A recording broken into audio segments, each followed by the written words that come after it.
All right, in our third and final video on gender and sex inequality, we want to turn our eyes to masculinity and men and some of the issues around men in society. So we're going to visit the idea of heteronormativity and look at the link between masculinity and violence and think about sexual violence and gender roles. Now, in the current pandemic era, we see a lot of anger out there, a lot of people melting down and doing stuff maybe we haven't seen before in society. And what are some of the things we see are common to a lot of these people? Similarly, we've seen a lot of violence recently around protests and counter-protests, as they're called. I mean, recently a young man was arrested for murdering two people and wounding a third uh, in resistance to a protest in Wisconsin against police brutality. But even if we think about what many of these counter-protesters, as they're called, the Patriot Prayer, the Thin Blue Line, what do many of these people have in common when we look at them? The same thing when we think about more horrific instances like mass shootings. When we look at mass shootings, what do most of them have in common? What we see is that almost all of them are white men. And this starts to beg a question. What is it about whiteness and masculinity that brings out this violence? Indeed, if we start to think about violence in our society and we look at the statistics, we'd see that men are responsible for like 90% of violent crime, 98% of sexual assault. Men are responsible for most assault, most murder. What's the issue with men and violence? We want to turn back to those gender roles we were talking about in the last videos. What are the basic tenets of masculinity, and why do these make violence a resource for boys and men? What we're going to be dealing with here is what we call heteronormative gender roles. And these are what create a sense of aggrieved entitlement. We'll come back to that term. So let's dig into this a little bit more. The word hetero and normative. Hetero means of two different kinds, or of different kinds, in the same way that the prefix homo means of the same kind. So homogeneous means everything in a bowl is the same. Heterogeneous means everything in the bowl has a different source.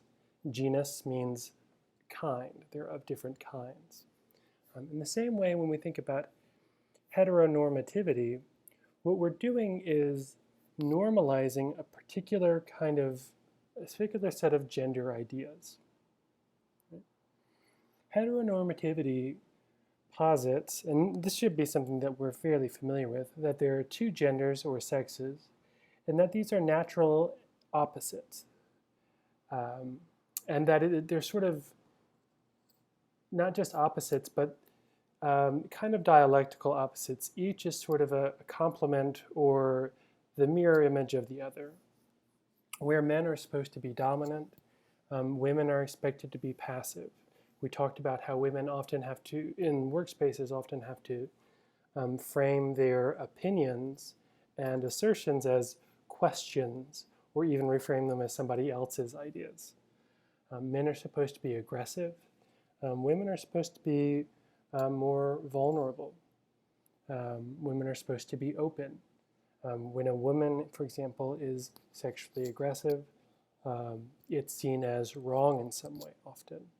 This is what recent pop songs have gotten about, but we won't get into that. Whereas when women are very aggressive in the workplace, they're often seen as being bossy or worse. In the same way, men are supposed to be the desiring person in any sort of interaction, whereas women are supposed to want to be desired. And women are also, as we know, supposed to be emotional, whereas men are logical. And this adds to many of the issues we see around masculinity and violence. So if we want to go back to thinking about masculinity and violence, and why do so many men um, commit violent acts, we have to realize that from the gender roles for men, um, violence is a resource because violence is how they're supposed to act out those gender roles. Men are supposed to be aggressive and assertive. But more importantly, we also know that masculinity is in some ways much more fragile than other social positions. Um, Men are much more at risk of losing their masculinity, at least in traditional circumstances. And what do I mean by that? Well, men are sort of constantly challenging one another's masculinity.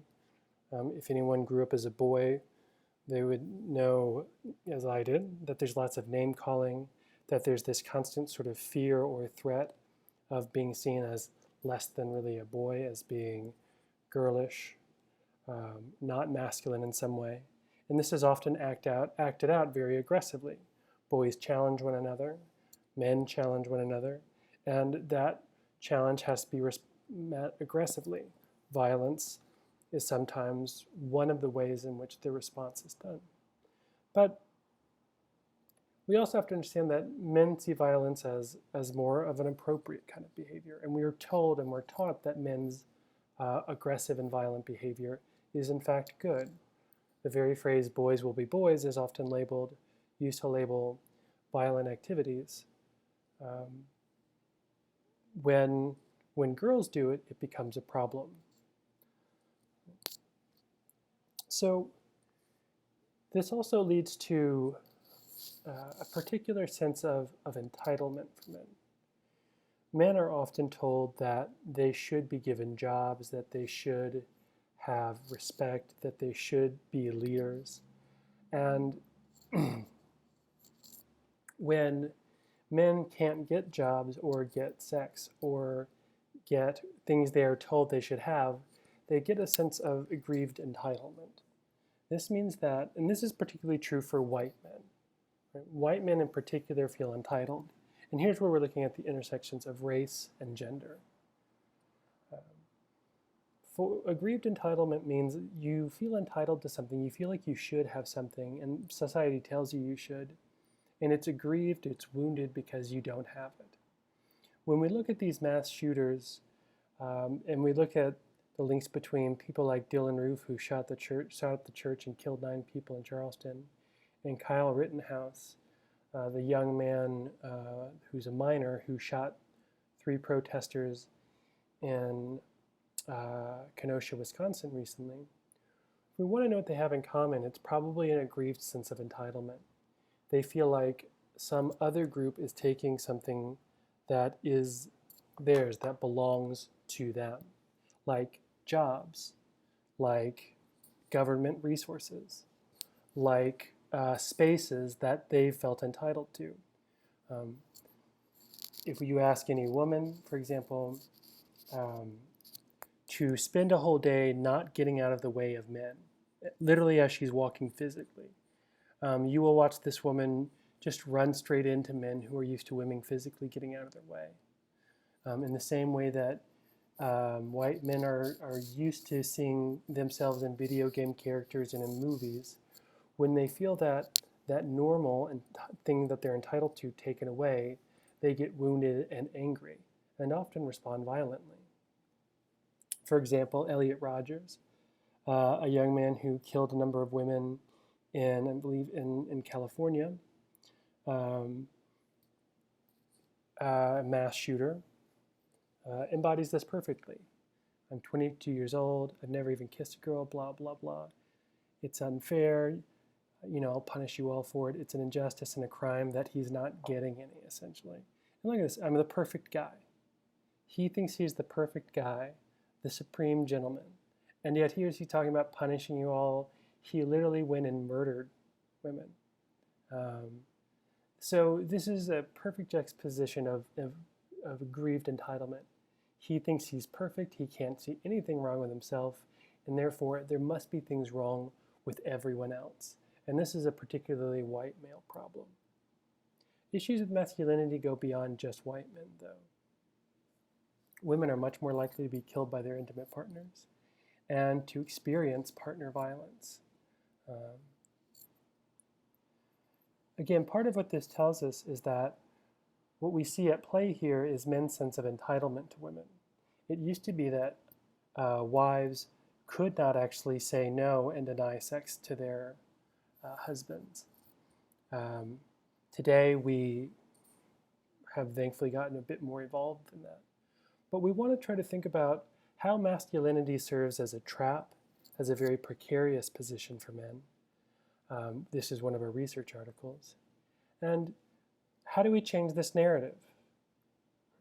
Even in advertisements like this, my strength is not for hurting. Keep in mind that, is this giving agency or action to the woman? Or is this really putting all the strength still in men's hands? I stopped, I asked, she didn't owe me. But is the implication that they didn't have to stop, they didn't have to ask? How do we challenge these narratives of masculinity and dominance and masculinity and aggression in our society?